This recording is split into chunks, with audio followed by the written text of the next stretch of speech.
Well, howdy.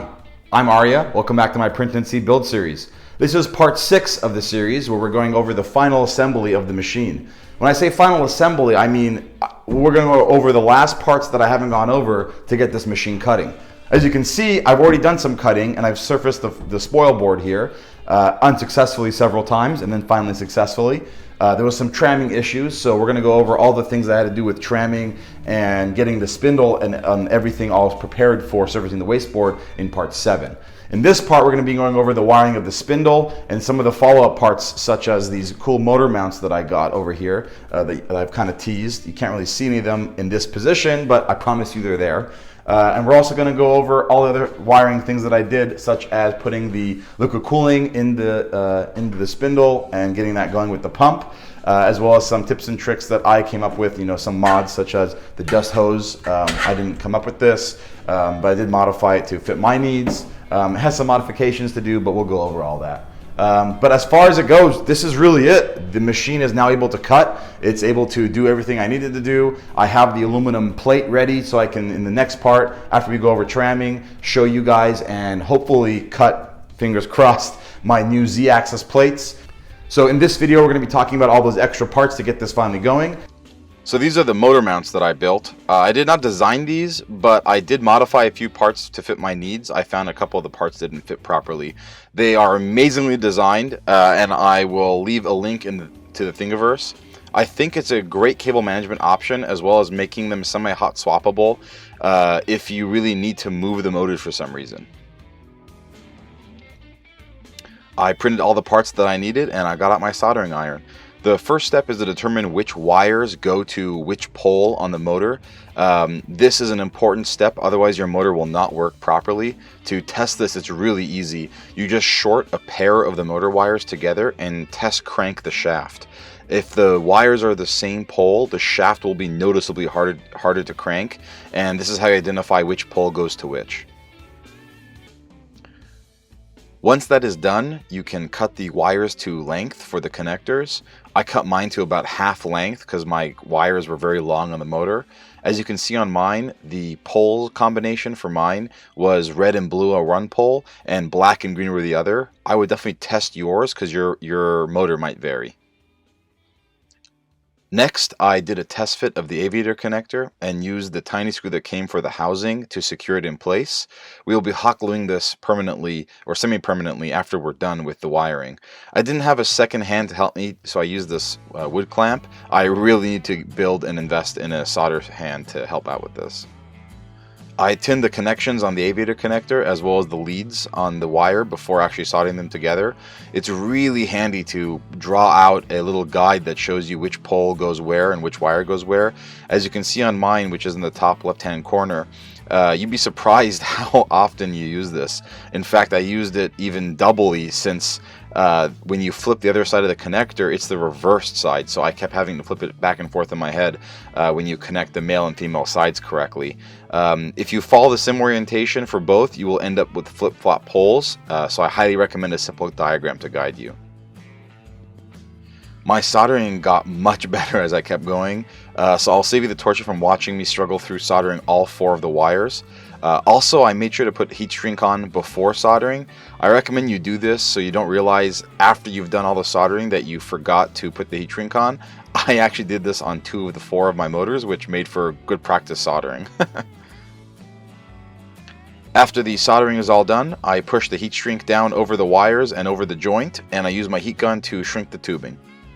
Here I applied the hot glue to lock the orientation of the Aviator connector in place, and then use some screws to secure the connector to the housing. After that, you can just attach it to the motor and screw it in place. I believe these are M3 screws.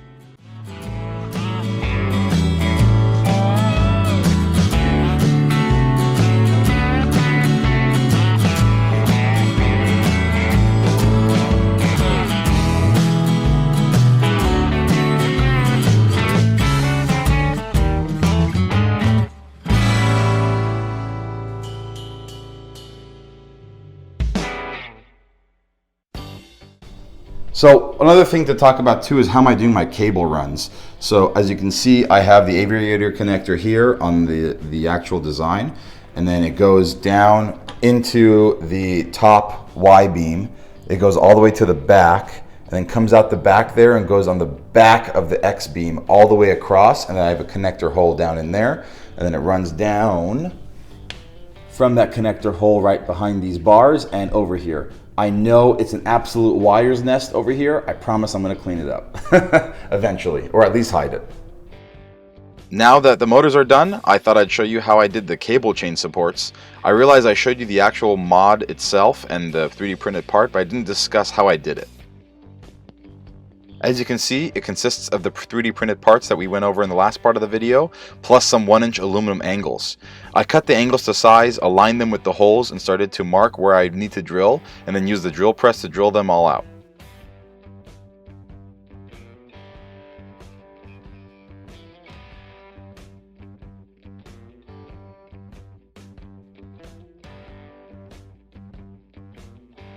After tapping all the holes, which is again my favorite part, I widened the holes in the 3D printed parts so that I could pass the M3 screws through the bottom and into the bottom of the aluminum angle.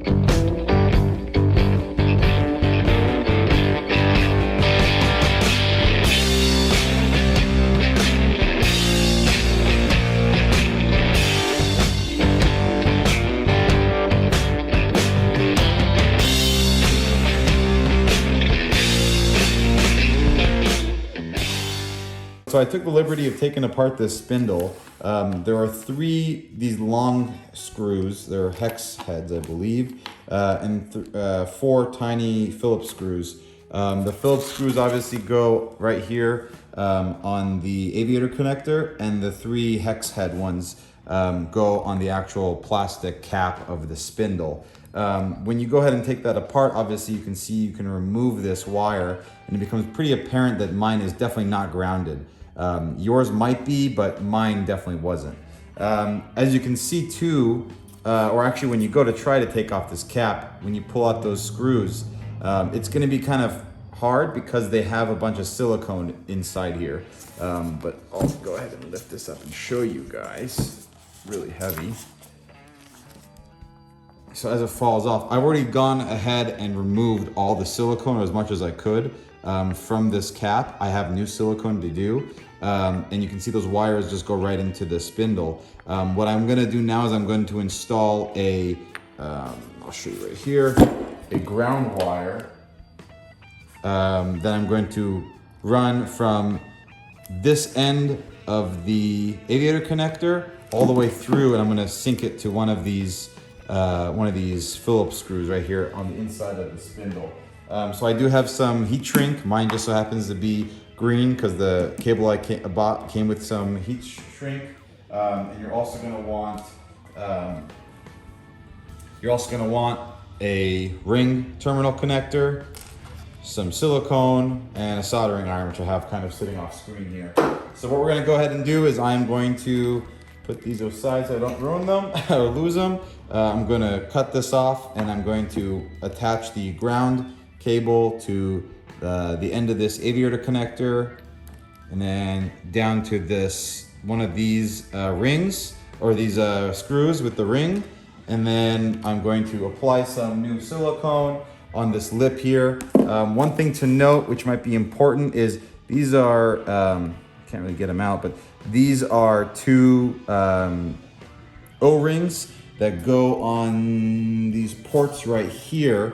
And something that Logan mentioned in the Discord, and it might be important for you guys as well, mine was this way, these holes might be clogged with silicone. The Chinese spindle, when they come, they don't really do a good job of removing that silicone from that hole. So even if yours is grounded, it might be a good idea to open this up just to clean up the silicone and reapply it yourself to make sure you're not really clogging those holes up. because then that's going to make it inefficient for you when you're trying to cool your spindle with liquid. Anyway, that's just the introduction I wanted to give, and we can go ahead and get started. Oh, one more thing too, the silicone I'm using is just normal silicone. I got it at Ace Hardware that's near me. Should be fine, it's weatherproof. It should be fine in operating temperatures. On the back it tells you the operating temperatures are negative 35 degrees Fahrenheit to 140 degrees Fahrenheit, which should be more than enough for my applications here. I think if this thing's getting a lot harder than 140 degrees at this top seam, I have some other problems with it being liquid cooled. So let's go ahead and get started. So I very quickly realized as I went to solder this that the cable I had picked was way too thick. This I believe is 14 gauge wire, which I don't know why I was thinking was gonna fit this. The second I opened this up, the second I tried to do it, I realized it was wrong. So I went ahead and did it with thinner wire, and we're gonna do everything from there. The process for soldering the ground pin is nearly identical to the Aviator connectors. You pre-tin the wire and the connector itself, solder it, and then put the heat shrink on top. The other end is a ring connector. I make sure to use a ring connector, not a spade, because you don't want it to wiggle loose. This way it actually has full contact and there's no way it can come undone. With the ring connector, you can remove one of the screws of the actual spindle itself on the inside and secure the O-ring or the ring connector to the actual spindle itself. After that, I used some silicone around the lip to make sure that it was watertight and secured it in place. Make sure to be careful to avoid getting silicone into the actual O-rings themselves for the actual water cooling.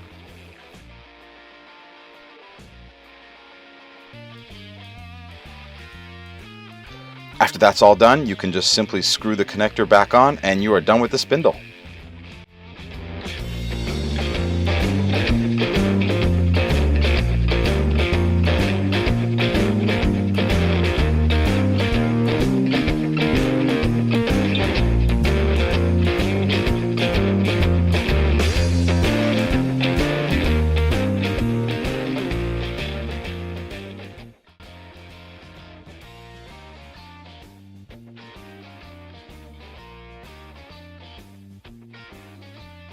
So what I'll do is I'll say, and this video will be my evidence actually, so with the two nozzles facing me, the top left one will be my ground pin.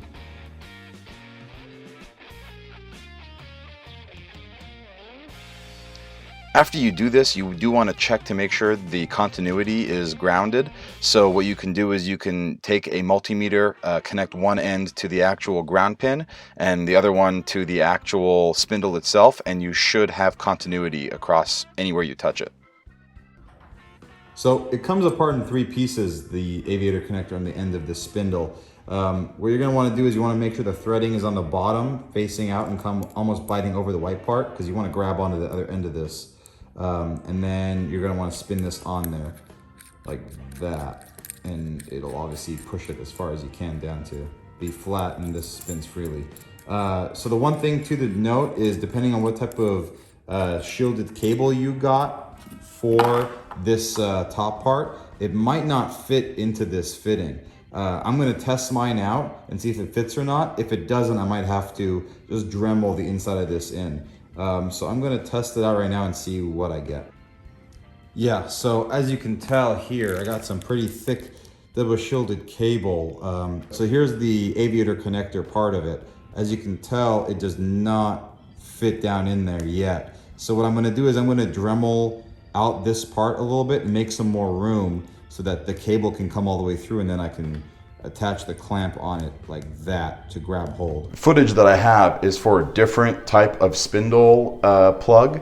The reason for that is I found that my ability to clamp down on this thick gauge wire with the included spindle plug was inadequate, and I really didn't like it. So on the advice of one of the other members of Discord, who also has a YouTube channel, Projects by Brian, I actually decided to get the same Aviator connector that he had, and it worked out fantastically.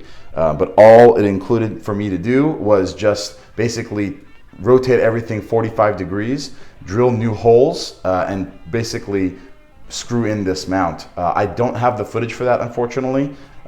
It was pretty much the same exact process except the hole drilling, but that's not very complicated. Make sure you don't drill too deep a holes is the only thing. You don't want to go through and actually puncture the spindle. There's a little gap in there. But this is way more robust. I'm way happier for it. It has a really good hold of this, of the cable now, of the wire, the thick gauge wire, both up here and in the middle. So I feel really secure with this compared to the other one. Another change to mention, I guess, is I included this little spinny flow indicator right here before it goes into the inflow. I really wanted to make sure that if something goes wrong with the water pump, I have a visual indicator to make sure that water is flowing. This liquid in here, and I have some footage of that, is a mixture of distilled water and Asian car fluid coolant. The reason why I picked the Asian car fluid coolant is it's designed specifically for corrosion resistance and prevents galvanic corrosion if the parts that it's touching inside are aluminum and I believe a couple other metals, which I confirmed was the case with both my spindle and on the pump side what's going on. So please forgive the shaky camera work and any of the echo right now, but I wanted to make sure that you guys get to enjoy the sound of me pulling these off.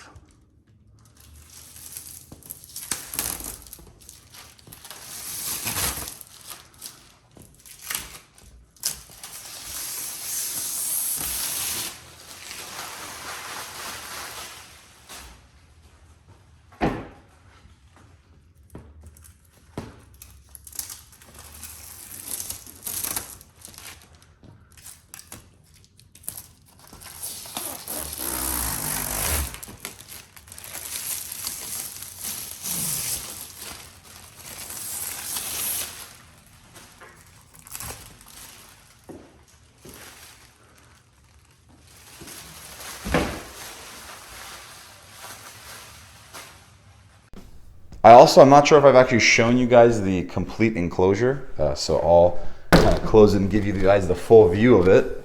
So apologies for all this stuff in the plexiglass, but that's basically as a result of me cutting stuff and not cleaning it. I also mounted this arm right here, as you can see, so that's really nice. I don't have kind of a place for my keyboard yet, but I hope I will get that soon. For those curious, that's a server rack, which we'll be dealing with later for another video, but that's a brief teaser. So yeah, I've been using this to do kind of Linux CNC. It's been working fantastically. I have a little kind of computer here. It's really underpowered. I'm hoping to get a better computer to run that. I think it's like that right there is an i3 with maybe 4 gigs of RAM at the most, and it's kind of struggling to do stuff. So I kind of wanted to do an upgrade so I can actually, not really do CADing. I'm doing CADing on my main computer and transferring it over here, but still want to work on that. And then also back there you can see the dust collection. That is a cyclone that I'm going to be installing as well in probably another part. I haven't tested it out yet, but we're up and running. Everything works fantastically. The spoil board milling went fantastic. I did print out this beautifully designed dust vacuum or dust shoe, I guess you could call it. It just kind of clamps on like there and magnetically it gets held in place, which is really, really cool. I did not design this. I actually don't know who did, but I will, off the top of my head, but I will link their Thingiverse on the in the description. I think it's in the mod section of the PrintNC wiki. I'm pretty sure. I got my light strips installed here. They're as straight as I could get them. I had a really difficult time actually getting these installed. Melamine does not like things sticking to it, so as you can see, I 3D printed these little guides and kind of 3D printed them and screwed them in. The middle sagged, but I've been using some hot glue to kind of keep it up. I might have to just print out more of these little brackets and put them along the way. So far it's looking great. I do plan to kind of hide these wires under some 3D printed shields, I think. I just think it doesn't like the exposed wire look. Also, I'm gonna be heat shrinking that little portion where I have a connector and then hopefully tucking that away in the back and then getting some sound foam on the back here. One of my concerns with the sound foam is I want to make sure that I get fire retardant sound foam. My worry is that if a chip that's really hot flies in and touches the sound foam, it might cause a fire. I'm not sure how big of a concern that is, but it was something that I thought about. I also do want to get a fire extinguisher to put kind of probably like on the bottom here, just in case. Everything here is wood, and there can be chips, and I just don't want to cause any issues with fire. I'm kind of concerned about that. Other than that, it's pretty done. The hardware on the door is installed. Everything's all ready to go. So we're going to get started to finish up to this point and then get cutting in the next video. I also want to mention that these are actually Zigbee lights. That'll be another project that I'll be going over, but this allows some really cool integrations where I can link up. I'm going to try to link up Linux CNC with my Home Assistant setup. So if it throws an error or an e-stop is triggered, the lights can turn red. If the build finishes properly, you can turn it green. And I want to set up some integrations where I can get some notifications based on the lighting in the enclosure, which would be really fun. Plus, it kind of looks really fun. It looks like a little disco. So this is the blue. I don't know what color I'm going to leave it in the default when I'm not touching it. I think one of the darker colors, maybe just do a rainbow spin. The cool thing about the blue is that it lights up the actual flow indicator, which is kind of cool, I thought. Also, it looks kind of evil when all the lights are out, and I usually leave the garage kind of, you know, dark like this. So hopefully the red light will, if anyone comes in, will let them know that they probably shouldn't touch whatever's in there. But there's some other lighting colors that I've done that looks really cool. So I unfortunately can't record and change the color right now, so I'll kind of do these little short clips showing you the different colors. For those of you who are just tuning into part 6 and have missed the last 5 parts and you're interested in building this machine, all the links are below in the description. That is to the AliExpress store where you can get all the actual hardware components. There's a link to my Amazon affiliates link, which has all the extra components that I added onto this machine, as well as a link to the Discord and the PrintNC wiki. All those should have all the files you need to print everything you need to get going. And these videos hopefully should kind of serve as a guide to guide your adventures and hopefully make sure that your process is faster than mine. I know it's taken a long time for me to do this. I will release the tramming video hopefully in a couple days. I've already recorded most of the footage. I just got to do the voiceover part and we should be good to go. I promise you, no big delay between episode 6 and episode 7.